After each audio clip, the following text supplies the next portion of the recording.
Hang on. Don't. Best check. Hi, this is Don Matteo, and you are listening to the Ought to Know Better podcast. Let's do this.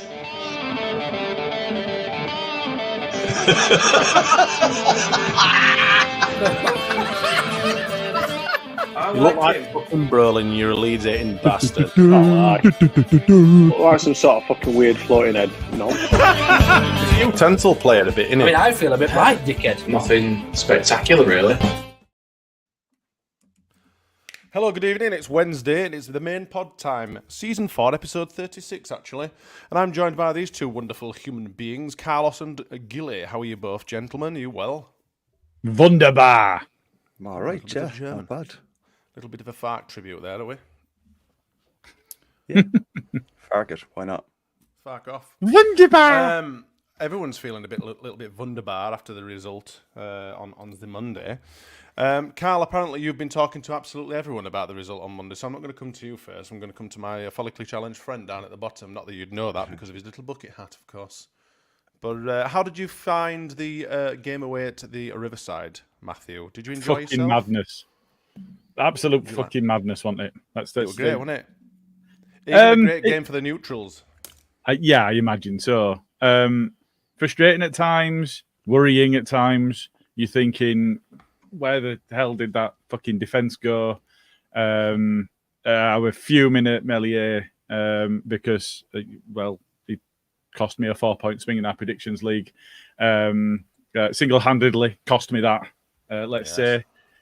So I think it's one of those where if you look at the balance of the season and you look when sides have dominated possession against us, we've won them and we won it. And it might not have been the prettiest game for a Leeds fan. You are right, it would have been a spectacle for a neutral. We got through it, and actually, if you'd have offered us 3 points at the start of the game, we'd have taken it however they came. Absolutely. Scrappy or no scrappy. Karl, do you want to talk a little bit about the game? What are the highlights for you? I know you obviously talked to everyone apart from us. I was on the pod yesterday. I don't know what you're talking about. Like I said yesterday, I really enjoyed the game, if I'm being perfectly honest. Even when we went a goal down early doors, I felt that we were going to get a positive result out of it. Now, I didn't expect it to, your sphincter being a little bit tight for the last 10 minutes of that game, to be fair. But tight sphincters. There you go. That's your pod title there, Gilly. Pod title. But yeah, I just I did quite enjoy it. I thought Luke Ayling hit the nail on the head when he said when he was asked who does he want to win, and he said football. I thought that was a very politician answer if ever I heard one. Like, so I was just, there was points in the game where you felt they might have run away with it, but they didn't really do an awful lot with their chances apart from the 3 goals that they got. And they didn't do anything with the chances that score 3 goals. But when I say that, right, they had a lot of possession because we set back and let them come on to us, but they didn't actually do an awful lot with possessions. Yeah, like one goal was, we'll discuss it in a while, was a pure scrappy goal that was a series of unfortunate events. Talk about it now. We don't need to talk about it in a while. All right. So yeah. So the first goal was a series of unfortunate events. A deflection totally throws Ampadu off. So he can't. Great assist by Gruev. This is the thing, like, so it was unfortunate events, like, that he assisted at the wrong end of the pitch. But no, I thought that goal was there was never anything you could have done with it. I thought I said the same last night. It's like not slating Firpo, but he could have been a bit more urgent about getting to the breaking ball from when they scored. But that goal, sure. Do you not think there was a foul in the build-up for the first goal? Yeah, absolutely. A lot of people say so. I mean, I thought absolutely that not. Actually, do you not think it was a foul on Nonto? No, absolutely not. He got up and he started shit. Hang on, there's 2 questions there. Was it a foul? Should it be a foul? And I think they're 2 different things. And I don't think it should be a foul, but in the modern game, it definitely is. He won the ball though. It don't matter. He pushed past and blocked Nonto with his leg.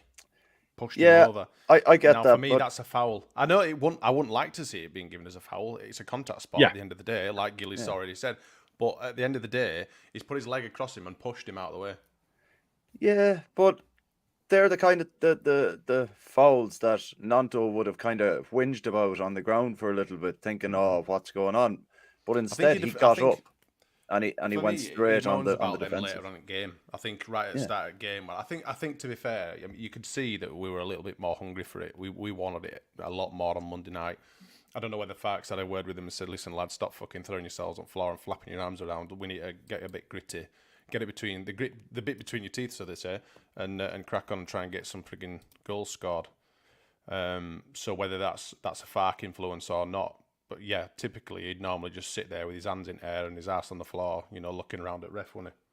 But that's your opinion, mate. You crack on. No. Like, I genuinely didn't think it was a foul, even before they scored the goal and the calamity happened. I didn't think it was a foul. Just simply because. Hold on. Sorry, Carl. Let me just stop you there. Hopefully not, Alison. We don't want Alfie there. He's a hex now. Jesus Christ! Don't be at that. He hasn't got a ticket because Johnny's still looking for one for him. Oh, is he? Good. Oh. If you see Alfie Brown outside the ground, turn him away. Don't be like that. Poor lad. I'm joking. I met him the other week. He looked at me and just like I don't know, like some sort of fucking giant coming out of the mist towards him. Apparently, he said to Johnny, "Bloody hell, Smarty's big, isn't he?" Anyway, Smells it. Smells big. But I didn't think it was a foul, and I thought the calamity that happened then, sure, it can happen to any team, and it just so happened to happen to us, unfortunately. But yeah, overall, I quite enjoyed it. Thought we played well. I think I thought their second goal were really well taken. A lot of people saying that Meslier. I mean, I'm sure Meslier is going to be probably a hot topic tonight. But I thought Meslier was a little unfortunate there because I don't think he was expecting that ball to be slapped. I mean, from that position, it kind of faked a shot like we see Somerville do so many times, but hit it quite quickly afterwards and completely caught him unawares. You'd argue that he should probably even save that, but you can't really blame him for not. I mean, it was an absolute first-class fucking shot, that. Which one? I think the second goal. I thought you were still on about first one. I'm going to say it. First one was just a scrappy. No, that was shit. That was shit. Wasn't quick enough to. No. I think he looks a bit wrong-footed in the way he's coming across the box. Naturally, you think he's going to put it in the far corner rather than the corner he's just come from. So it kind of wrong-foots him a little bit, perhaps, but he got enough of a hand on it for me to maybe have been able to save it and make a better attempt at it, to be fair. But it's a quality finish. It was a great finish. It is a good finish. To pull it back like that and go back across. He'll be disappointed with himself, won't he? Having got a fairly, quite a bit of his hand to it. He'll be disappointed to have not kept it out, but it was a good goal. Yeah, it was indeed, yeah. Steve Brown is in the comments and has made a comment, of course. Rutter lost the ball the second goal in similar manner to Nonto. We do see that quite a lot actually lately, don't we? Rutter losing the ball in a silly situation and then thriving off it, like. Yeah, not specifically for their third goal though. Their third goal were a bit of a fluke. Or was it? Or was it a fluke? Do you reckon the striker meant to do that, or do you think he sort of said, "Oh shit, fuck it, last chance saloon, I'll try and lob it over"? No, I think because again. I do as well, but I think again the people are slagging Meslier, saying, "Oh, he's caught between no man." Oh, it's Mellier's fault. He either commits to it or he gets back on his line and stuff. There's no way he can come out to that. He's got to let his defenders deal with that. But if you're letting your defence deal with that, you don't get caught in no man's land. You've got to be a lot closer to that point there. So you obviously Papa Domans will flap at it and punch it out or whatever. You've got to be a lot closer, haven't you? You've got to take control of that situation. But so you're either screaming at your defence, you're coming out, you're clearing everything out, or you stay at home. You don't hang around on your penalty spot. No, it's a class finish. Don't get me wrong. It's pretty much all he can do. He's stretching for it. He's pretty much all he can. He's not going to be able to take a touch. He can't bring it down. Anything that he does other than an effort on goal, he's going to lose the ball. Yeah. But I still think he intends to do what he ends up doing. Yeah. I will say Ampadu's lost his man a bit there. He ought to be a bit stronger in that. But it's a great run off him. And it was a good ball because it's given him the opportunity to do that. But Meslier makes a better decision and it's a simple catch for him. And I know Karl closed his eyes and shook his head, but whatever he says now, he's about to be wrong. No, not at all. No, I don't say that at all. Like, I just wanted to bring up. Us. I just wanted to bring up this comment from Luke B. The third Mez steps forward because defense is forward 9 times out of 10. A striker takes a touch, doesn't loop a header over. So I used to play in goal quite a bit back home, and your starting position is always going to be the assumption that the striker is going to let it drop over his shoulder and take a touch. That header last night, I said it again as well last night, I said you could give him 10 more goals at that and he'll score maybe 1. That's the thing. It's one of those. Meslier comes. Yeah, but if you give him 9 more, he's not going to put them in. The thing is, like when the keeper is coming out, he's anticipating that the ball's dropping over the striker's shoulder. He either takes a touch, brings it round him, or so he gets it wrong. He doesn't get it wrong. His starting position is good. But no, you said he anticipated something and he got that wrong. Yeah, but to say that... So he got it wrong. He made a mistake. He thought the striker was going to do something and he didn't do it. No, hold on. Let me finish. He comes out because he assumes that the ball's going to come over the striker's shoulder. He'll take a touch. 9 times out of 10, or that always happens. It always happens. Lets it come over his shoulder. Rudder's done it this season. You know, we've seen it. Meslier's starting position for that particular action is good, but he got caught out because you don't anticipate that the striker is going to header that ball. You don't. You can laugh all you want. It always happens, except last night when he scored a goal. But like, you're only doing it typically. No, he said always. He said the word always. It always happens. He lets it drop. Right. That ball that's coming in, if he does anything else, he loses the ball. Yeah, exactly. The only thing that he can do is have an effort on goal. Yeah, but like the thing is, you're not going to anticipate that type of a header. That's why he basically caught him out, is what he's saying, because he wouldn't have expected him to make. You don't anticipate header. He would have that expected the him to either do drop that. to his feet or try and control on his chest or whatever. Maybe bring some others into play. Which is fair. Typically, that's so right. to recover. But he made an assumption, and that was an incorrect assumption, and he got caught out. Yeah, but that's the only assumption that a keeper would make in that scenario. That's the thing. You wouldn't assume that he's going to knock it over you. So once you've committed to where you want to be for that ball to be at his feet, he's already committed and he can't get back. So if he's committed to that, he needs to be further out. I don't think he does. I think he's in the perfect spot for that ball to drop over the striker's shoulder and then smother it. I think. Oh, here's a question for you, Gilly. Scuba's in the comments and it says, Gilly, you said you were a centre half. Are you really chewing your keeper out for that? I wouldn't have missed the header. You wouldn't have got anywhere fucking near him. I've seen him. He'd have left you for dust. I were quick like Rodon with you, and that'd have been a frigging yellow card. I couldn't pass. Exactly I couldn't pass like Ampadu, but I were quick like Rodon. I'd have been fine. There you go. That's all right. I've seen that. I've seen you play football. You've been on the floor eating turf. Yeah, but only when I've been old, not when I was proper. not when I could play. So we managed to get away with one as well. We'll talk a little bit about our goal, shall we? The first goal, obviously, being the penalty, a well-deserved penalty. I can't believe that defender made that lunging challenge on Rutter. I can't. That was just that's a present, isn't it? Proper gift. But because it was so obvious, I kind of thought referee's not going to give this, but it was like, do you know that I had that instant fear that fucking hell, and then obviously he did, he pretty much straight away blew the whistle and stuff, and coolly and calmly Mr. Somerville tucked it away. The second goal, were you bricking it though? The second goal? Oh yeah, I always do. He were cool and calm. I won't. I would hiding behind my hands. I love the fact that Bamford stepped up first. He does though, doesn't he? He always does. I like that. Yeah. I mean, I didn't. The first time he ever did it, I was shitting my pants. We were at home, weren't we? Everybody at stands went, no, please God, no, this can't happen. And then he just did he hand it to Piro that first time, or he did? He did, didn't he? Yeah. Yeah. He just shithouses us all, didn't he? the little git.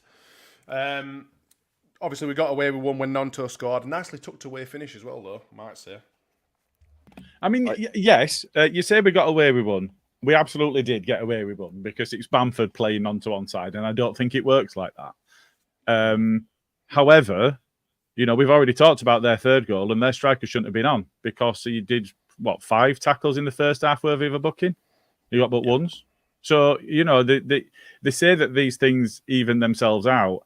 if we'd have drawn and he'd have got the goal that got them a draw late in the game, I would have been absolutely fuming because he shouldn't have been on the pitch. Now we've got all 3 points, so fuck it. You put it down to yet another PGMOL fuck up, but we got the 3 points, so you just get on with it, don't you?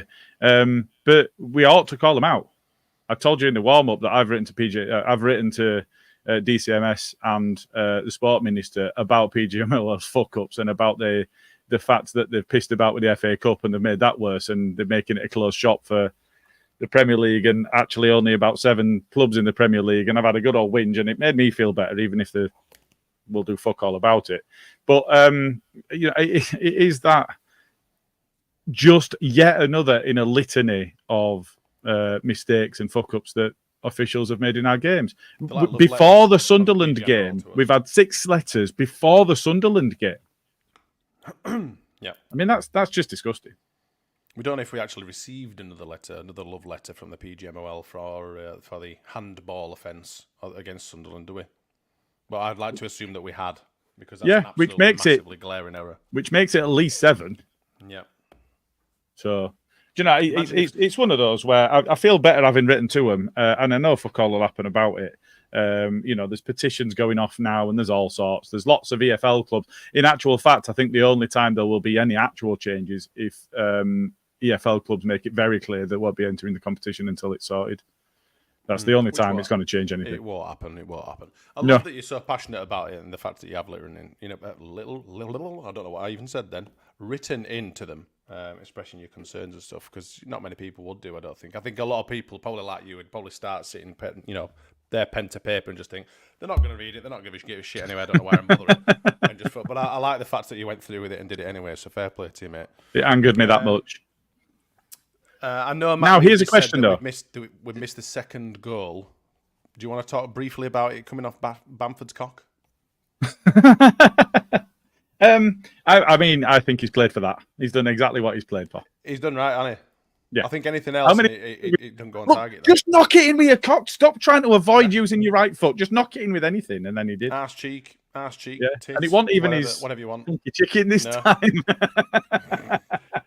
Probably his thigh. I'd like to think it came off his cock and balls. That'd be nice, wouldn't it? Hip. I think it was his hip, wasn't it? It was kind of high up on his above his thigh. I'm obsessed with Bamford's cock and balls, of course. I just thought it'd be quite funny if it did. Just his snake hips. Scarred with his chud.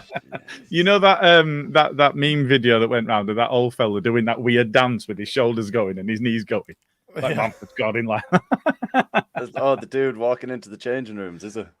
Yeah, a little bit like that, but no, they're on the dance floor, and it I don't know. He does like some weird shimmies and that, and his legs look like they're made out of rubber. But anyway, I'll retweet it at some point, and I'll Andy said great cross from Firpo for that one as well, and of course he assisted the 4th one as well, didn't he? Got in a good position to pass it for an absolute classic Somerville, which we've seen so many times this season. That ball in for Bamford.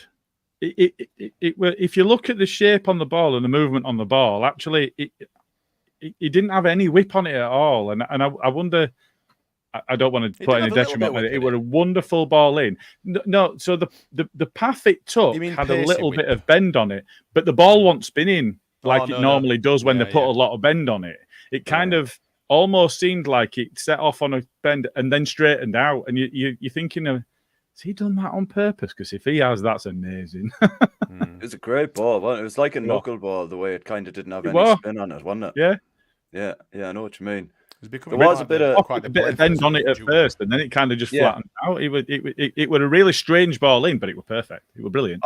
I think it was it really threw the keeper off, because it was a ball that kind of, there was a defender and Bamford coming in behind, and then the keeper just totally lost the run of himself there altogether and didn't know whether to, like, even Bamford said afterwards he should have caught it. He thought the keeper was going to catch it. So but if you heard him speak, he also said to Firpo to put it in that position, and he'd make sure he got it. He did, and he did. So fair play. It was quite similar to the one he got against Sheffield Wednesday, wasn't it? It was a bit, but we spoke about their goal and whether you go to bend it in the far one or you go near post. Obviously, Bamford did have a chance. I thought he was scoring it. Keeper's made a decent save. It's an okay height for him. Bamford's telegraphed somewhat. For me, when I'm watching him do it, I'm thinking he's giving him the eyes. He's shaped his body. He's looking like he's going to bend it the other way, thinking that the keeper's thinking he's making that too obvious. He's going to go near post. And then he does exactly what he said he's going to do. So there was a little bit of cat and mouse about that, I thought. I thought that exactly the same thing. And I thought the perfect finish would have been near post. After giving the keeper the eyes, I thought, he had to go near post after that one. Like his body was far too open to let the keeper know he was putting it there. You're right, yeah. But it's that thing of, if you make it so obvious I'm going to go there, will the keeper think, no, that's too obvious, he's going to go there, and then you're kind of in that cat and mouse, second guessing yourself. Keeper makes a decent save. How many times has somebody blazed it over from there? And they've all done it. Pirot's done it, Nonto's done it, Somerville's done it, Bamford's done it. He got it on target. That's what I was expecting, to be fair. He hit it quite clearly, and he got it cleanly, and he got it on target. So that's what we ask for, isn't it? Really? Yeah. Force a save. It was a comfortable height for the keeper, wasn't it? It was, and I think everyone was shocked that he just kind of a little bit flapped at it. It's one of them. Again, you liken it to Melia. You expect him to do better, and that was just a keeper calamity sort of game, wasn't it? It's just one of them things. But plenty of goals getting scored and stuff. So happy days. Boro, obviously, well, more specifically, Mr. Howson himself trying to get on the score sheet, the little shit. Yeah, what a shit house! He won a right shot as well, absolutely. I was like, oh Christ, that's going it a bit close. And even forget, what do you reckon to their keeper coming up before extra time had been called as well for one of corners? 89th minute he came up. What's that all about? That is mad. Oh, they've not to play for these. They're on beach. Oh, right, really? Yeah. Keeper on the way up. I've seen a few videos and stuff coming out from Boro fans and stuff, and saying this is a massive game and stuff, and it is. It's one of their biggest games. I dare say it's probably down in the Championship. Boro's probably one of ours as well. They always seem to bring a good crowd down to Ellen Road with them and stuff, and it's always a bit. And they think they're Yorkshire. They do. I mean, they obviously in a previous life they were, but not anymore. Not more Scottish now, anyway. They've flip flopped around, haven't they? All fuck them up north with Newcastle. Nearly skirt wearers and Sunderland. Yeah. But it were good. I really enjoyed it. Looks like Dan James might miss the QPR game. He's out. He will. Yeah, he will miss it. Fortunate that. Yeah. I saw a picture of him at back at bus with an oxygen gas and air, wasn't it? Yeah. I remember ripping one of them out of our lass's mouth when she was giving birth. She clamped onto it, like, "Get it, man, you fucker!" She was completely gone. That's a story for another day. Mr. Smart, can you remove the gas and air from your partner's mouth, please? Because she's completely fucking gone out. She's gone. You can remind her she has to have a child. I just took it out of her mouth. She still had it. She looked like a fucking duck. She still had the actual nozzle bit in her mouth, and I'd taken the actual gas pipe off her. Like, 3, 2, 1, back in the room. Come on, we've got something to fucking do here. Come on, here. We've digressed ever so slightly there. Gilly, have you done the predictions? She's listening. Have we got? I have, mate. She probably will be. But can you give us an update on the Predictions League and the results, please? Yeah. Now we've rabbited on about Boro for long enough. So Top Banana was in the comments early on. Hold on. Auto know better predictions. It's like clockwork here now. There's always one, Carl. You did it last week, so I said, fuck it, if he's not doing it, I'll do it. Sorry, man. Top Banana was in the comments at the start of the recording. I've not seen him for a little bit, so we don't know if he is. But his prediction was 2-1 Leeds. Mine was 3-1 Leeds. Smarty went 2-1 Leeds. Luke went 3-1 Leeds. Karl went 2-1 Leeds. Jay went 2-0 Leeds. Bren went 2-1 Leeds. That gives me 1 point. Fans 3 points. Smarty 3 points. Okay. Luke 1 point. Karl 3 points. Jay 1 point. And Bren 3 points. Everybody gets something this time round. What that does is puts fans on 29 points. Ooh. Karl, from nowhere, out of nowhere, has caught Jay up. They are even on 44 points each. Come on. Wow. You've then a little jump to Smarty on 47. 1 point to Luke on 48. 3 points to me on 51. And 4 points in front is Bren. And had the froggy bastard saved that last goal, I would have got 3 points and Bren would have got 1. It'd have been evens at the top. What a shitter, eh? Shit house. What a shit. And that's why I'm fuming at him. I might be being very, very unfair with him. But I'm fuming at him because he knows, how close our predictions league is. He must listen. So, come on, Melia, get it right. He does tune in for every now and again. We can tell. No, thanks He's for that. definitely someone in the comments there. It's going to be down to the last two then. I dare say it's probably between yourself and Bryn. I think the rest of us are probably Bren. Well, I'm going to try and get. I'm don't going to watch try it and anyway, get it's 10 fine. points now over the next Doesn't two matter that, games. So I've got one consonant slightly wrong. Did you guys manage to catch the Saints of the Leicester game last night? I saw some of it. Did you? I did see some of it. I saw it up until 1-0, and then the next thing I knew, it was 4. Yeah. turned it back on. Yeah, It it all kind of happened. To be fair, Leicester absolutely ripped him apart. Once that second goal went in, their heads went down, and Leicester just ran riot.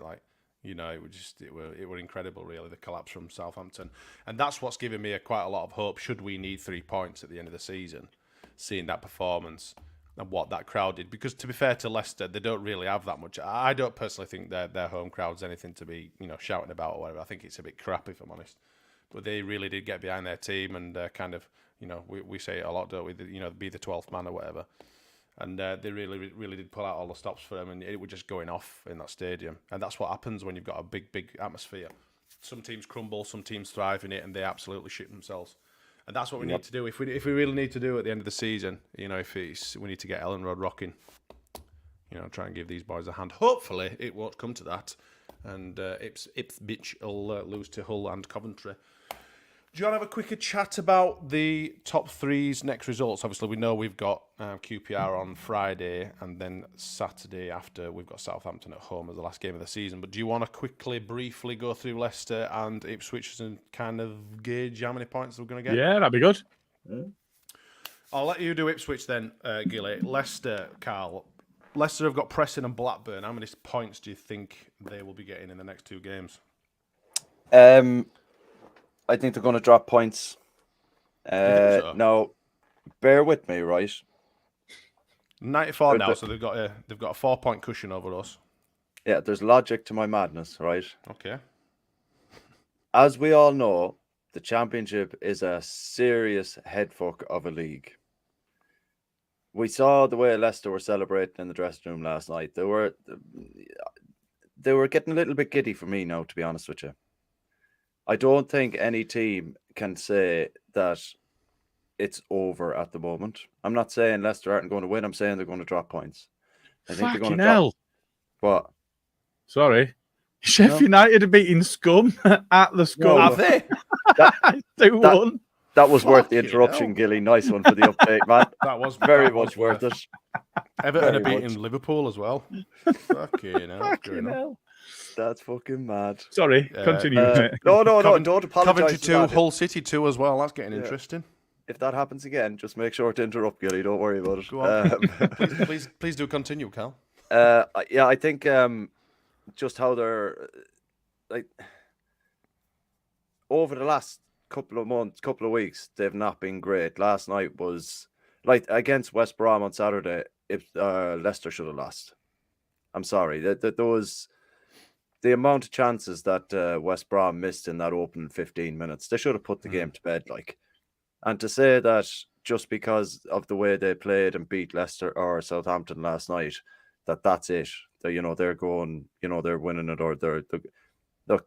I think they're going to drop points, and I think potentially they might drop more than the 2 points against Preston.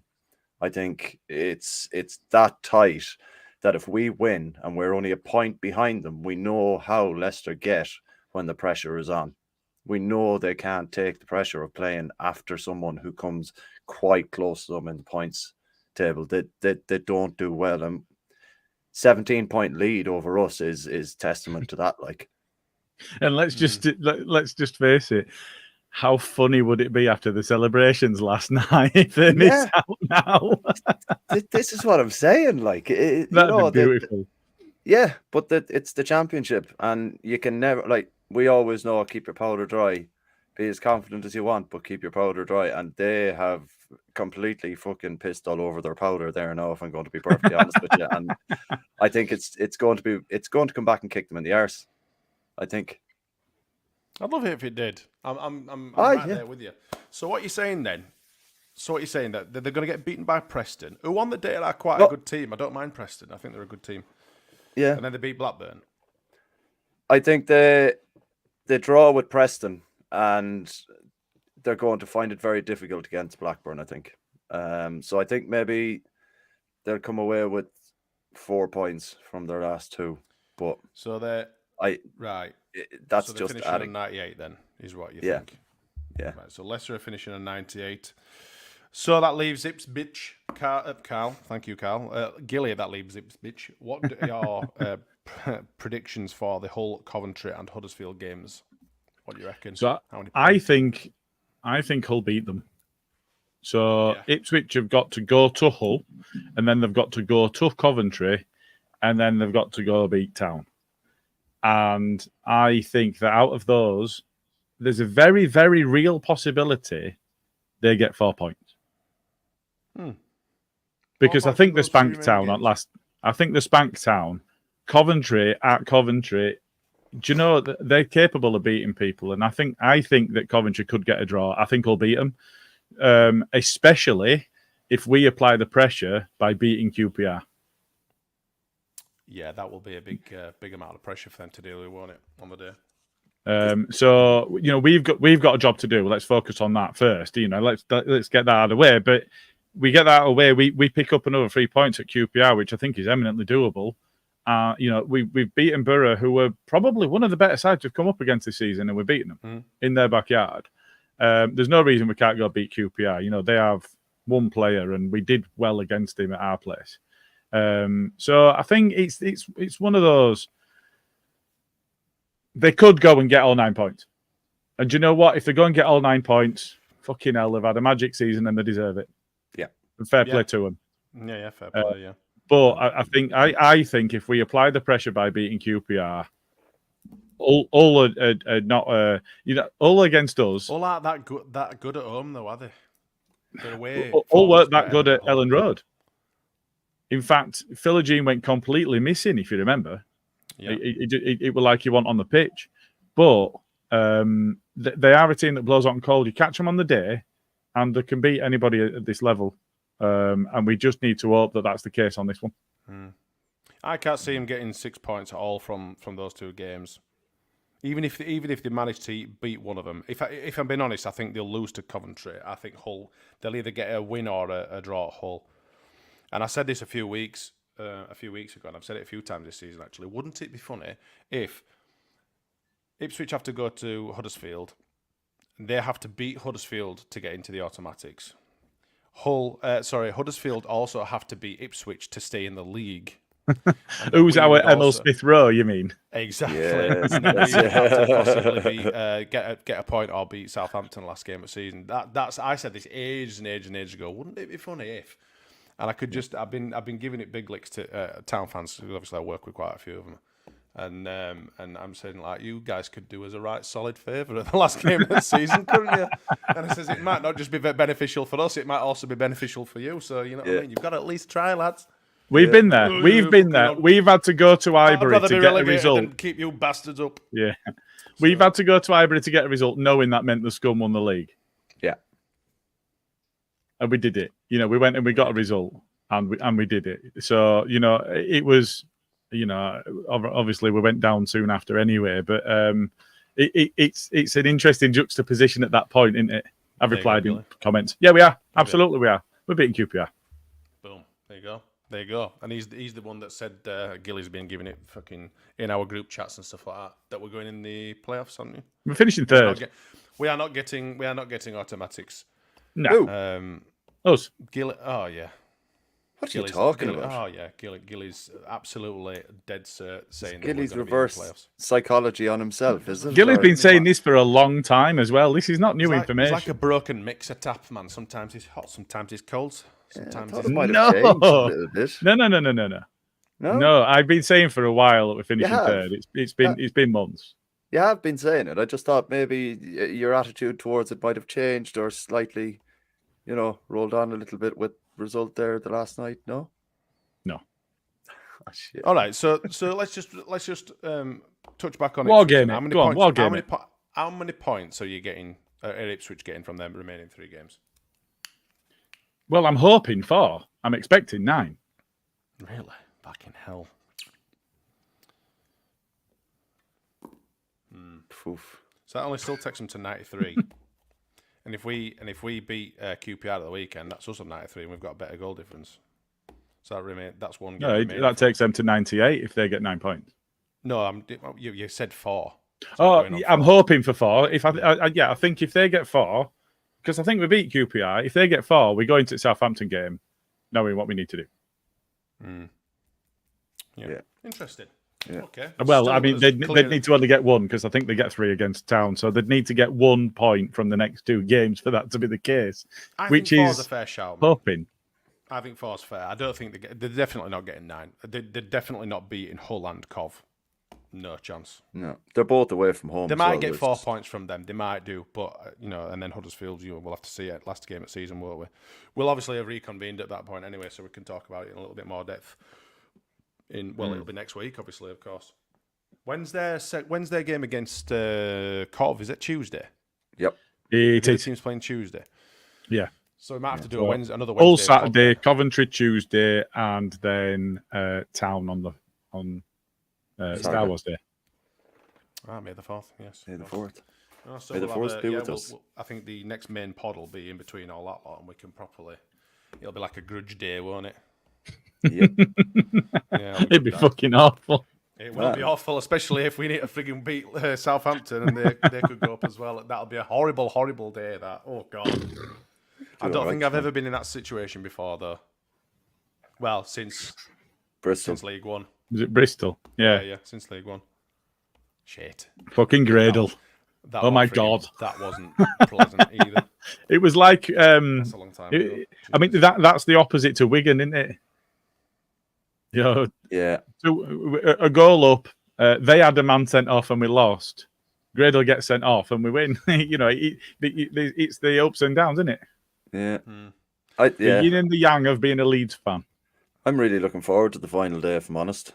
Really am. I think it's going to be a proper party atmosphere in there.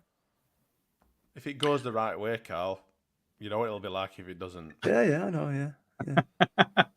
Do you know what? I haven't decided yet, but I might I might still sport a Conrob Tash regardless of going up as champions or not. Oh yeah. Well, no, was that not just for promotion in general, or was that? No. It was going up as champions. Oh, that's all right then. But do you know what? I might do it anyway. I can. I mean, we might still yet. No, this is the thing, lads. We don't could know with the championship. We could. No, I can't see it either. But we could. And do you know what? Witless Barlow on Twitter said that he were going to put a gerbil up his bottom if we went up as champions. So there's a thing. Is he Richard Gere in disguise? Is he? I said something the other week about burying my ass on Town Hall steps of Batley for something. I can't even remember for the life of me what it was. It's all right. If it were on pod, it's consigned to the annals of history. We'll find it forever. It's there forever. But I can't remember what it was about. I'll be honest. Now we've had our say on the results. Hang on, I did forget to say one thing when we were talking about the Boro game, and that is fair play, Junior Firpo and Jaden Anthony, but mostly Junior Firpo because he got through the entire game because they were both unwell and Firpo nearly threw up in the second half and had a fever. And you know what? That was one of his best games. And I think it was Graham Smith that said the coaches are stood in the corner wringing out his kit so they can collect his sweat and make him poorly again for next game. Jesus, no, come on. Some very, very strange things going about. Oh my God. Here we go. Do we get a Gilly dance if we go up? Seen Johnny Sherrick for his birthday. He's got moves. I will dance anywhere if we go up. There you go. Anywhere. I'll dance anywhere. Anywhere, anytime. I don't care. Anywhere, anytime. Going on. Everton are beaten 2-0. Everton beaten Liverpool 2-0 and Scumar 2-2 against Sheffield United. Is that Everton staying up then if they win tonight? I think so. Unless they get another points deduction. Which let's hope they do. I mean, they're not going to get a third, are they? Because they are currently 8 points clear of Luton in 18. So, I mean, that's them safe. It's between. Well, obviously, it's the bottom four. Everton are on 33 How points. far So behind it's, am I? it's Forest, Luton, well, obviously Burnley and Sheffield United are down, aren't they, really? Gail makes a point. She nearly threw up in the second half too. So it's not just a Furbo then. Jesus. Oh, wow. Karl, did you manage to upload that image to the brand, my friend? You did. Indeed, Excellent. So Boschko, we've I had did our indeed. say on what we think is going to happen at the end of the season. Now, what are the boffins saying? Oh, that's cropped it a little bit. Predicted Championship final table via Opta has Leicester chance of winning the title at 91%. So they're having first on 94 points. Oh no, that's current position. Sorry. Predicted final points: Leicester on 98, Leeds on 93, Ipswich 93. Obviously, us carrying it over for a goal difference, and Southampton. Well, Southampton are out of it now. So even the Opta stats have got us 59% automatic promotion on 93 points. Fucking hell. To be fair, that's about bang on what we said as well. If Ipswich get the 4 points that we said they would do, finishes on 93. I can't see us just getting... I don't know, mate. I can see us beating Saints at home. I reckon we'll get another 6 points, mate. I reckon we'll be 96. Now, I think a lot of what happens on that day will reside on how Saints prepare for that game and the side that they put out. Because if you think they've got playoffs, are they going to risk playing their strongest side in that game when we're going to be desperate for it and running at them and doing whatever else? There's two ways to see that. First off, you want your best players to be hitting the straps into the playoffs. Mm-hmm. So you want to finish the regular season as strongly as possible. But do you risk your players and do you play them for the full game? Now, if you look at when we score in games, I think we've scored more goals in the first 15 minutes than any other side at this level this season. So if you consider that, actually, if we get in front, you might see making changes at half-time. Right, okay, let's protect some of our players. The 2-0 up, we're not going to catch them now. They've got their noses in front and they're too good to let that slip. And it'll be an absolute rocking atmosphere that if we get our noses in front, the place will fucking go off, won't it? Yeah. If we go one behind, the place will be toxic and they'll go for it. Yeah. And I think the first goal is always important in a match, but in that is absolutely critical. It's critical where you get the first goal because then I think we go on to win it, like you've said. I think that the Southampton will rock up to it, like you've said. We've got nothing to lose, blah, blah, blah. We play with freedom. Like we see so many decent results coming from the sort of the cluster of mid-table teams that aren't got anything to play for anymore. We've said it a few times now, when we were in the Premier League and stuff. Well, that's when we played our best football. That's when we were most effective, when we knew we were safe. And we just played, with a lot of freedom. And obviously, my wild prediction, final day, Bamford will give us a magical moment, scoring the 90-plus minute to give us promotion. I don't want it to go to that point, Matt, if I'm totally honest. It'd be nice if that makes it 5-0, won't it? It'll be nice if Bamford scores to round it off at 5-0. That'd be nice. Better. Yes, that I can get on board with. Yeah. But you know what? If you guaranteed me a win, if you absolutely guaranteed me a win, and in the 89th minute it were 2-2, but I'm guaranteed a win, it would be Bamford I'd choose to score.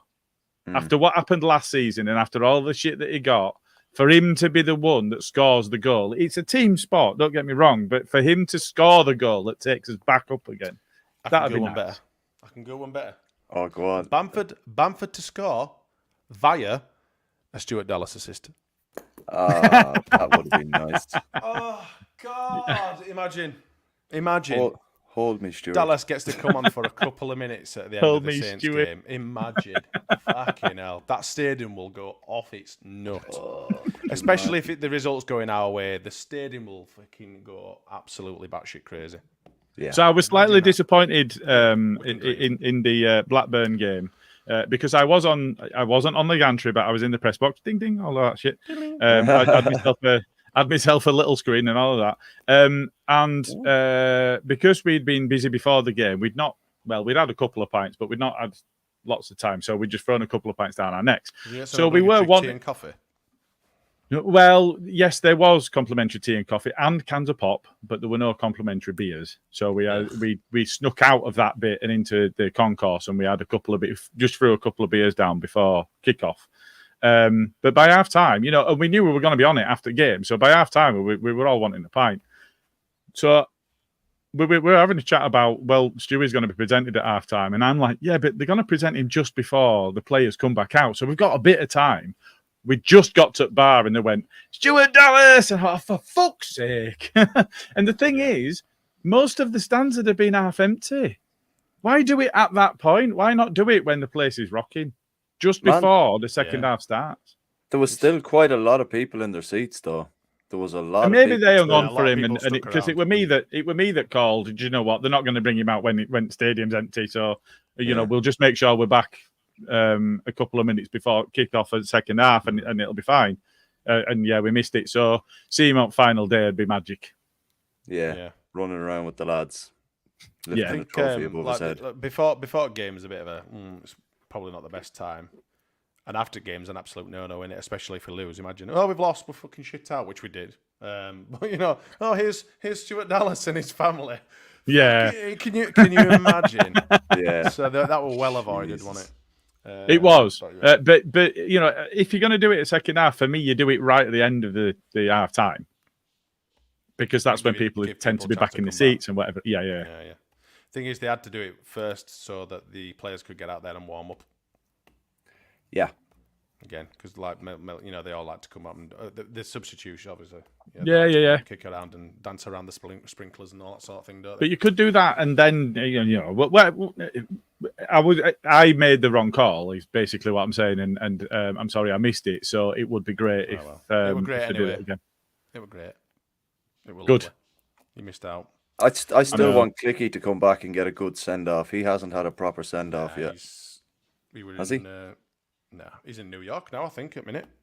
Don't know whether it's for MLS or whatever, but I saw on his Instagram story that he was on around New York doing a bit of retail therapy and stuff. There'll be no hotter property.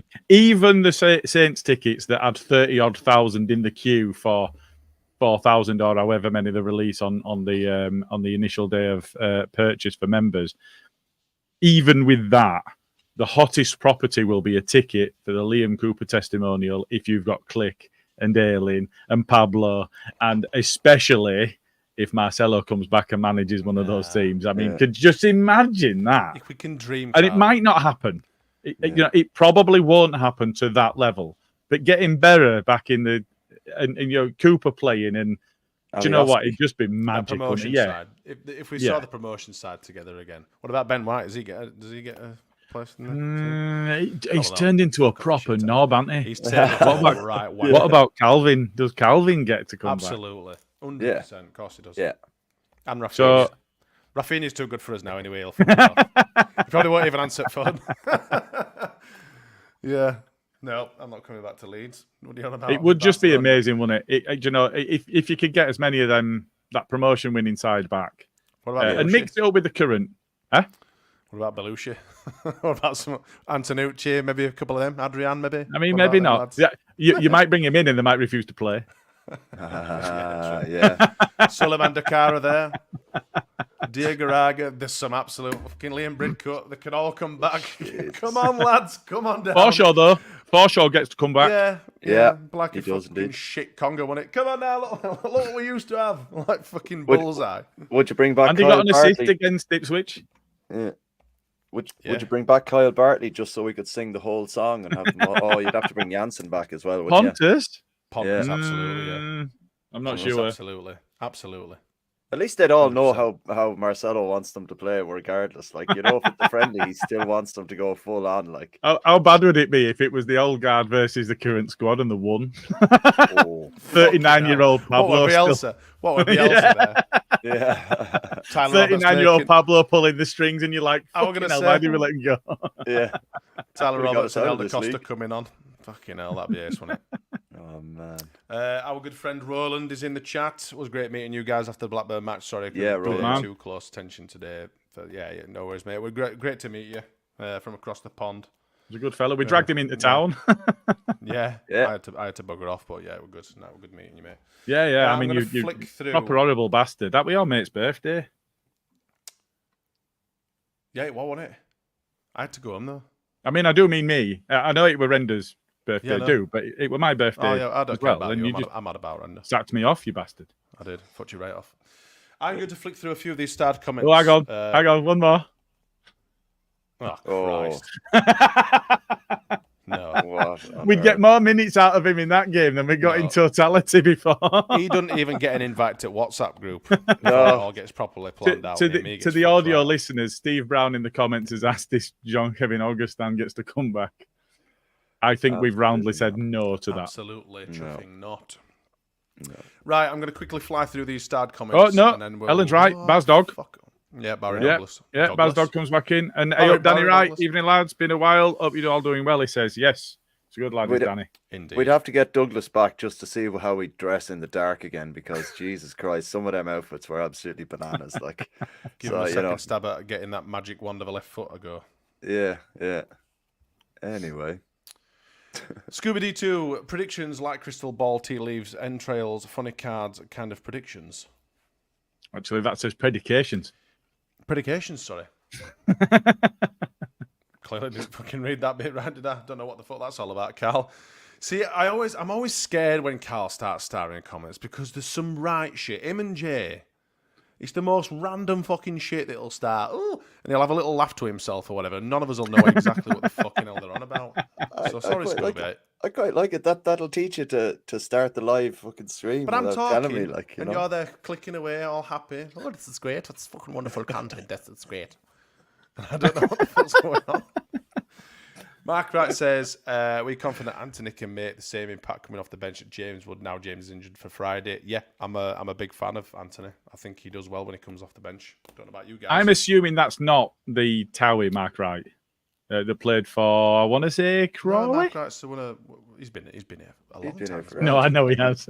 but you don't know that that's not that Mark Wright. I'm really, really quite disheartened and saddened the fact that you even brought that up or even said that name, if I'm honest. Hang your head in shame. Have you met him? Have you met that Mark Wright? And do you know that it's not that Mark Wright? I don't care about the Towie Mark Wright. I think you're a fucking nonce for fucking saying that. Bryn, our good friend Bryn, need us to take 3 points off QPR before worrying about Ipswich and other games. I bet you're fun at parties. I mean, that's true, but there wouldn't be much content if we just went, we've got to beat QPR. Yeah, right, we can't talk about the other teams because we need to beat QPR. So, see, that's why you're not on a podcast, Bryn. Byron Bizarre, he's going to give me some right shit. I know he's going to send me some shit. You're finished. Byron says, bizarre game with Boro and many marginal decisions against us was paid back by Nonto's offside goal, but upsetting about Leicester's 5-0 win. I don't know. Would you guys have preferred any other kind of result from their game last night?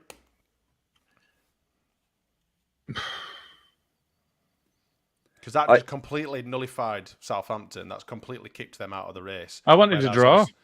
Draw. That had kept it not pretty tight, but it had kept their tails up, and it obviously kept Leicester in.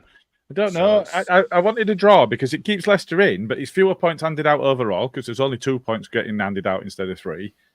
So there's fewer points handed out. Yes, Saints get another point and they're a bit closer, but for me, they'd still kind of be out of the running there. And it keeps Leicester 2 points closer. For me, I would have gone draw. I thought. Yeah. Ultimately, we couldn't lose in that because if Saints win, we're closer to Leicester. If Leicester win, Saints are out of it.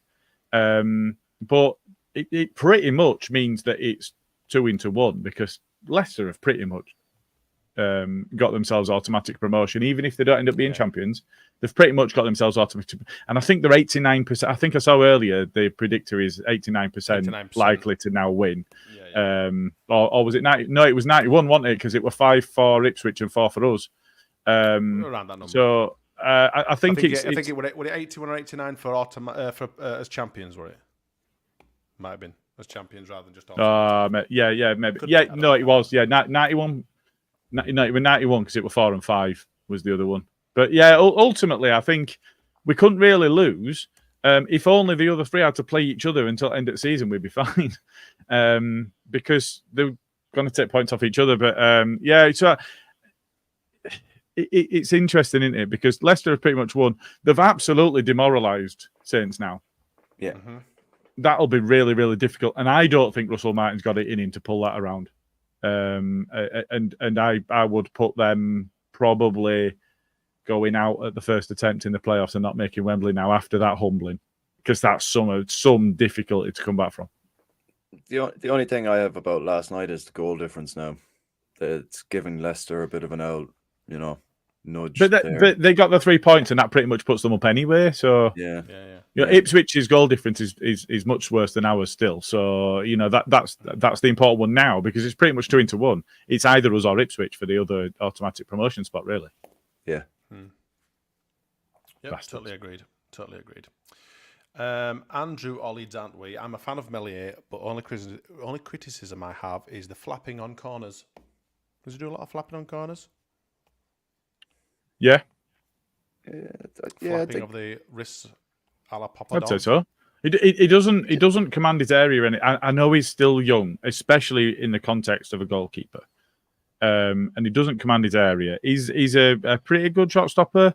I think my issue with him is that he's not really developed much beyond the Bielsa period. Yeah, we haven't seen it, and that's where I was going to come. Like you say, one-on-one with anyone, I'd back him 80-90% because he's really, really good one-on-one. Very, very good. Everything else, pretty pap. But like you say, we've not seen a great sort of increase in performances from him. It doesn't seem to have got that much better. And the fact that he's some of his frigging distribution at the back, it was better when we saw his first proper game at Arsenal than it is now. And that's 4 or 5 years ago. So it's like, there hasn't been any sort of like massive improvement which you'd expect from a kid that age. No, there hasn't. But he is 7 years away from peak for a goalkeeper. Yeah. So, there's a long way to go for him. And I think he's got a big future. I think if we go up, we need better. Yeah, I would say so. Now, whether that's the first area that I would choose, if you're limited in spend, whether that's the first area I choose or not is a different matter. In actual fact, I'm looking at right back first. Yeah. Absolutely. Well, yeah. Yeah. So, I think Earling's gone out because he can't cut it at the top of the Championship, so he's not going to be able to cut it. He doesn't have the legs in him to be play in the Premier League. Connor Roberts hasn't really had opportunity to do enough to land himself a permanent place at the club, so I don't expect we'll see Connor Roberts again, which is a disappointment to me because I loved watching him play and I think he's great and I think he really suits Leeds. He's a proper shithouse, and I loved the fact that he said, I've never been at a big club before. That's great. That's just it. That endears himself to fans. And he's such a sexy bastard. It's been a while since we've had such. He's beats Boro since we had such a sexy fullback, really, isn't it? So I think but. It's not necessarily the first. We absolutely 100% need somebody that's got an opportunity, that's got a chance of getting 20 goals in the Premier League. I'm looking at right back. I'm looking at number 9 because I don't think we have either of those. So it's not my priority to replace, but it's still one of those things where I'm thinking you're not quite at the level that we need for the Premier League if we get up. Yeah. Gilly getting back in the press box again versus Southampton, giving you out a big time podcast now. We were messaging on the day because I got Wi-Fi, so we were messaging on the day because it worked. But Danny could see me, but I could see him. But I was surrounded by all of the paparazzi and stuff because I was big and special on the day. Famous for the day. That's it. That was my 15 minutes. Come on. Michael Gott says, Gilly, who did you model yourself on as a centre back? I was a cross between Alessandro Nesta and Alessandro Costa Curta. Yeah, fair play. Holding yourself in quite high regard there. It was like watching an hybrid of them both, Carl. I'll be honest. That's with it. With just a tiny little bit of Maldini without the left foot. Oh fucking hell, yeah. There you go. It was such a privilege. Not bad goal at all. Anyway, before I laugh anymore, Liam. I'm just going to start that. Liam, the game changed when Bamford was taken off for Pirou, but I don't understand why Joseph didn't come on for Bamford. I don't know. What do you guys think? I agree. Yeah. I agree. I don't think Pirou works hard enough when he comes on in the closing down part of the role he's meant to be in, but could be a totally different kind of role that he's been asked to play when he comes on, to be fair. Maybe so. I think that he excels when we dominate the ball, and we weren't dominating the ball. No. So, you need that. pressing. You need more that. cooler, calmer head than Joseph, because he's like a fucking caged animal. He wants to just go at players. He wants to hustle. He just wants to get at players. Whereas at that point, when obviously the substitutions were made, you want somebody that's just a little bit calmer. Probably someone who's not going to go start chasing ball down and leaving gaps in the front line or whatever. So I don't know. I'm not a manager. I don't know. I'm just interesting. We brought point. I probably Kamara would have picked Joseph, to be fair, but whatever. So at that point in time, we brought Kamara on. We brought Kamara on just after. Yes. So we had Gruev, Gray, and Kamara in the middle.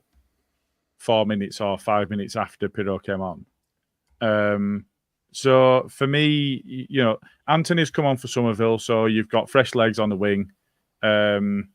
James has come on for Nonto. I know that he got absolutely cynically injured. I think that was a brutal attack, and that should be dealt with by the court of law on Dan James. So you've freshened up your wings, so you've got fresh legs out there.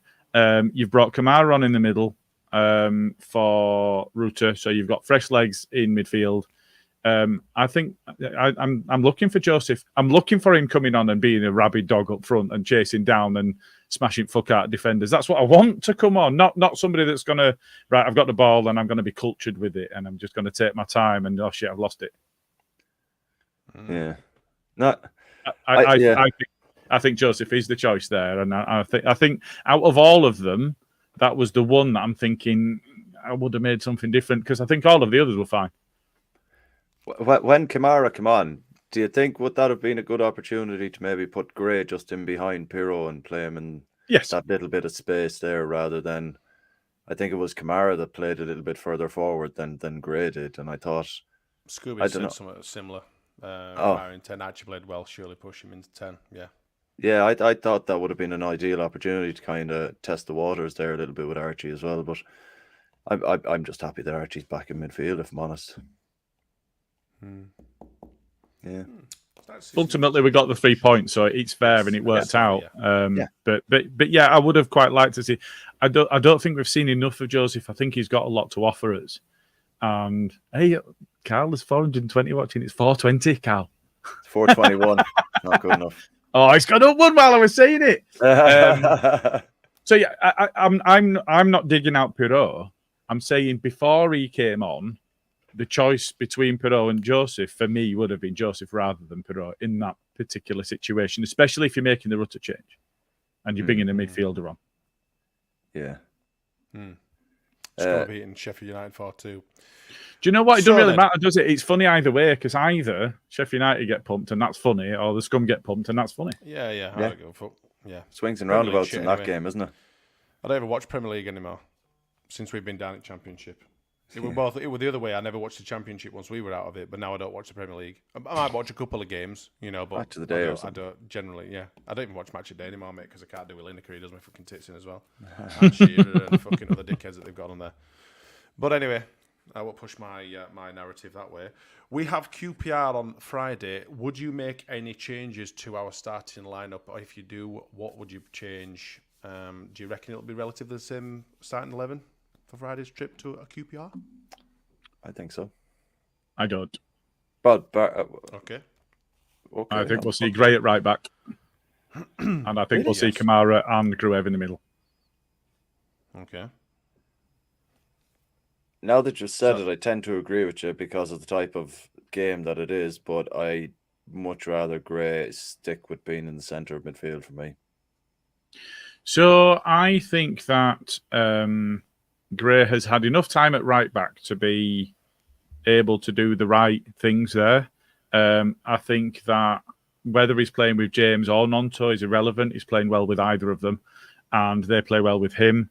I think that Kamara had been unwell, and that's why he wasn't in the side. But he's coming back. I think that Gray offers us more on the right than Byram does going forwards. And I think that QPR are just going to sit in. So I'm not digging out Byram, but I think that, him coming back from injury himself, Gray has got youth and he's got the legs. So I think Firpo and Gray at fullback offers us a lot more in attack than Byram. Byram's more solid and can deal with attacks better.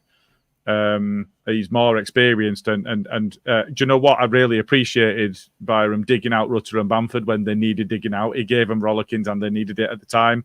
And do you know what? I'm loving that. But against QPR, we're just going to try and eke out anything they can get from us.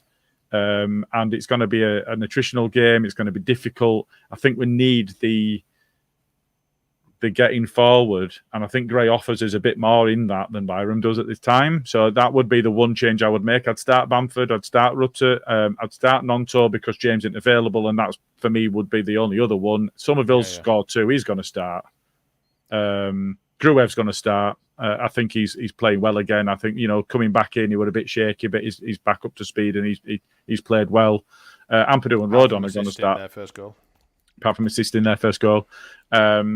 So, do you know, I think for me, you give Rutter a bit of a slap and say, don't give the ball away in stupid areas. It's 4:20 now, Karl, by the way. You say to Rutter, it's great that you can beat 2 men out of absolutely fucking nothing and then pick a pass. Just do it a bit further up the pitch. But yeah, for me, the only change that you make is Archie to right back and Kamara back into middle. Yeah. Top Banana makes a good point here as well. Like Gray's a young kid, don't need to keep swapping positions. I tend to agree, but at the same time, Gray has the ability to be able to play in both positions now. And he's been at right back more than in midfield this season, so if he needs to go back there, he'll be able to do it.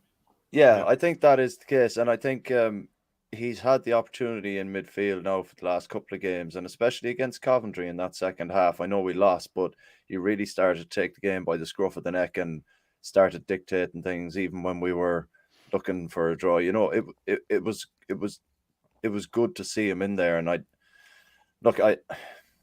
get what you're all saying about playing him at right back and Byram and all that, but I'd happily just leave him in midfield.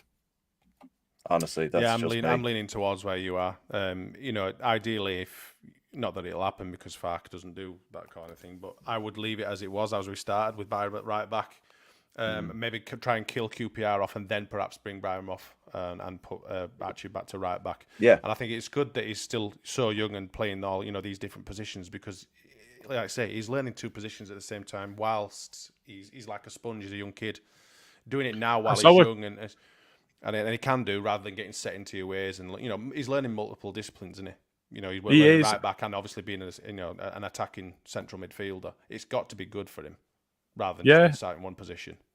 And I read a stat that he was out of the top 20 leagues in Europe this season. He's in the top 20 teenagers for the amount of experience he's gained over the course of the season. Number 7. I think I saw that tweet earlier as well, Gilly. Yeah. So, it's a big deal that he's played. And I think we all spoke early on in the season about looking after him and making sure that he won't play too many minutes. He's too good. He's undroppable. He's made himself undroppable. He's just too good. Yeah. And it's the old adage, isn't it? If you're good enough, you're old enough. But it's kind of, there is a balance, but you don't drop him out of the team now. Absolutely not. Not with 3 games left. And do you know what? He's a kid. He's desperate to fucking play, and he's desperate to play for Leeds. So just let him. I think it was Bamford was getting interviewed, and he turned around and he basically he got asked about Archie Gray, and he said, "Sure, he comes in after 95 minutes, and he still could play another 95. It's no bother to him. We're all knackered sitting in the dressing room." He said, and Archie's just sitting there going, all right, yeah. And you're kind of like, yeah. When you were a kid, though, you used to play football every single frigging day. Now, I'm 38-year-old. I play one day and I'm absolutely knackered for 3 days. Yeah, I could probably Thursday night with 5-a-side, Friday night with 5-a-side, Saturday with Saturday afternoon, Sunday morning we're having a game, Sunday afternoon we're 7-a-side, Monday night we're 5-a-side, and then you were training. And if you want training, you were playing with your mates. Yeah. Exactly. That was the thing, wasn't it? You can 16, he's just 17, doing it. 18-year-old could run and run like a Duracell battery. Nowadays, it's so different. He's doing it at the top of his game, though. That's the thing as well. Like, it's mad. It's pure. I'm also mad. my knees are absolutely fucking knackered now as well, though, and I'm not even a professional footballer, so fuck knows what, Christ knows what it's like for people like Pablo and that blowing dust off his knees every time he gets out of bed in the morning. Like, Jesus Christ, yeah, I think I've had me fill of football now. Yeah, shall we do some? Go on then. You interrupted me again. Go on. Just want. Sorry. Every time I move on to the next one, can I just go on? Get off your fucking chest. Yes, it is, Johnny. It's just a dressing gown, man. Don't worry about it. Thanks for interrupting me about talking about your pissing dressing gowns. If it were a croc topic, you see, then that'd be absolutely acceptable. But it's not. Anyway, dressing gowns. Dressing gowns only. This is a dressing gowns only podcast. Dressing gown. Oh, yeah, boy. Gilly knows. Deary Gilly knows. Deary me. QPR then. So we're happy with our setting up for the game. What are our predictions? First prediction in the comments as of now. Gets it for the fans. What? You've missed Bren. Bren? Yeah, no. Bren's not on. Shit tech at week. Oh, do we have one? We can come back after that afterwards. It's fine. I ain't left it. All right, you've still missed this. Auto know better predictions. Again. Honest. It's 420 again, Carl. It's telling you something. Oh, it's 422 now. It's ruined it. Honest to gosh. I need to right. Oops, sorry, no, I've clicked on the wrong one. Johnny Brown was the first one. Johnny Brown's going Leeds 2-0. So that's the fans' prediction. I'm going to you next, Gilly. Oh, fuck. Yeah. Shit. Hang on. You get to go first now, Gilly, so anyone else is copying you. Bren's gone first. Bren's gone 2-1 Leeds, which is what I thought it were going to be. So I'm going to have to stick with my usual and go 3-1 Leeds. You're going 3-1 Leeds.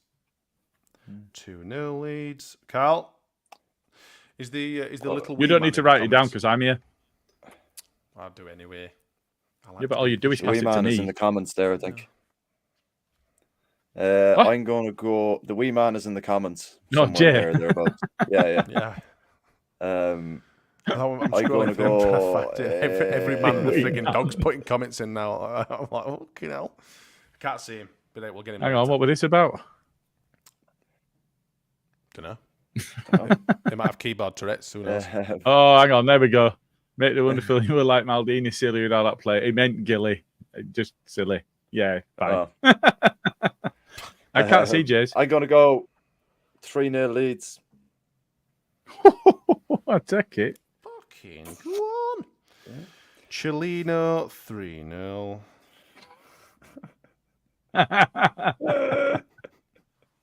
I'm going to go 3-1. Oh, you copying bastard. Oh, fuck off. Oh, Jay's gone 3-2 Leeds. I'm out of it now anyway. Oh, Jay's gone 3-2. Luke's gone 2-0. Yeah. Fucking hell's Ian and all. Christ alive. 2 baldies, 2 little dwarves down at the bottom. He's not going to like that. I'm 5'10", I am. And I'm in my 30s. 5 foot of fucking docker. Both of them. Robert Wetzel's in the house from the USA. Nice to see you. It's been a while. So, now that we've got them locked in. There we go. Jesus. Bowie Doctor says 5-0. About time we fresh someone. I'll chuff and take it, lads. Yeah. I'll chuff and take it. All day. I'll bank it. Right, anyway. Best part of the show. Hey, has got a shit tick this week, my little spat of fact. And of course, I'm hoping that one of you have got a shit take of the week, of course, because I certainly don't, because I've not been on Twitter that much. If Luke was in the house, he'd have just a library full. In fact, if he's watching, he might be able to send us one through right quickly whilst we're talking about. Carl, do you have a shit take of the week for us to discuss? Face says a lot. To be fair, right, I didn't go on Leeds Twitter at all after the Blackburn game, so Yep, same. I avoided all the stupidity that we could have probably provided for people this evening, but no, I don't. So I avoided it as well, but I do have 4 comments. Okay. One's non-Leeds. One's no shit text. Oh, right, okay. I thought you meant from our actual watchers here. I thought No. That's No, just Twitter shite. One's non-Leeds, so I'm going to start with that one. And that is a guy called John O'Sullivan, who is a Liverpool fan. Corbally Red on Twitter, and he's got 35,000 followers. And he says, I'll defend Klopp till the end, and I make no bones about it. What he has done on a Burnley-level transfer budget while competing with an oil state is utterly astonishing. Even this season, with the injuries we have had, he has only 2 points off the top. Generational manager. And I put it to him that any manager spending £1.6 billion would be able to compete in the Premier League. So he can fuck off with his Burnley-level transfer. So I actually looked back over 20 years. There is one season that Burnley outspent Liverpool in the transfer market, and that was when Liverpool only spent 10 million, having spent 250 million in the 2 previous seasons. So that guy can fuck off. Before you go on to the next one, Carl, have you seen the WhatsApp? Can you put this in for us? This is a bit of a fucking risky one, is this? Gilly? I'm on it. We both know this guy. Okay. We know this guy. And so do a few people in the comments. So this is a little bit of a risky one, but it is a fucking shit take. So he's gonna probably win shit take of the week. But I'm all for it. Right, anyway, you crack on. I've got one called John Davies, who is purports to be a Leeds fan, who says, I always wondered why Bielsa's teams rarely had black players in them. Maybe the lack of work ethic he demands. And he can fuck right off. Fucking sweet. What Jesus. kind of shit is he talking? I mean, what a twat. Calvin Phillips, Tyler Roberts. Do we need to start, Jesus Christ, that's a hell of a chuffing. Costa. That's in there, Smart. There'll be, I'm trying to think more. John Kevin Augustine. I mean, Firpo played under him. Yeah. What a fucking stupid bastard. Yeah, what a stupid bastard. That's CJ Slater said that it was Bamford's fault that Archie wasn't dressed smartly at the awards do. Because they both had a 3/4 zip wool jumper on instead of a suit. And it was Bamford's fault because he had one on as well. And it was almost like he thought he'd rung Archie before award ceremony and gone, fuck the suit off. Just wear a jumper. Like, fuck off, guys. Fucking hell. They're at their own awards. They're not at a national award ceremony. This is for Leeds United. They wear what they fucking want. Bielsa turned up to the Manager of the Year awards in a Leeds United tracksuit. Yeah. And he's a fucking legend for it. So bollocks to it all. Yeah. So CJ Slater, that's a shit tech. Chani Patel, during the game, actually said, why are we in the 49th minute when it was only 6 minutes added on? And that was in the second half. That was at the end of the first half. Oh, why are we in the 49th minute when it was only 6 minutes added on? Somebody pointed out that she's been watching too much rugby league. You had something slightly risque. I do have something slightly risky. Well, it's not risky. It's pretty funny. It's because we all know him quite well.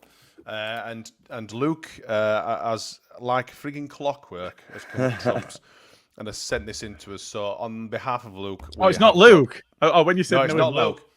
So the sneaky scoffer, who we know, we don't win tonight, by the way. This is pre Middlesbrough. 0 bottle and a manager that makes the same subs at the same time because he has 0 plan B. So there you go.